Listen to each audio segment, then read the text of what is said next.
আসসালামু আলাইকুম। আমি নিউ ইয়র্ক থেকে মোহাম্মদ রবিন চৌধুরী বলছি। আমি ডক্টর মুজিবুল হককে নিয়ে কিছু কথা বলতে চাই। আমার বড় বোন অসুস্থতার কারণে ডক্টর মুজিবুল হকের নিউ ইয়র্ক ক্লিনিক থেকে কিছু সাপ্লিমেন্ট এবং স্টিম সেল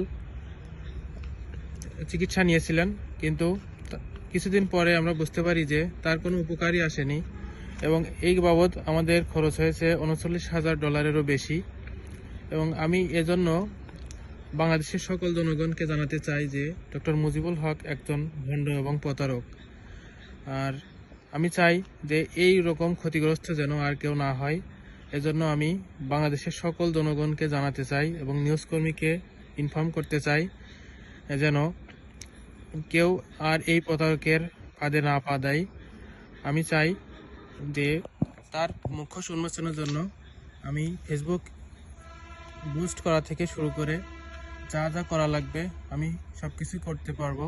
এবং আপনাদের কাছে যদি কোনো তার সম্পর্কে কোনো ইনফরমেশন থাকে আমাকে কমেন্ট বক্সে দিয়ে আমাকে হেল্প করবেন।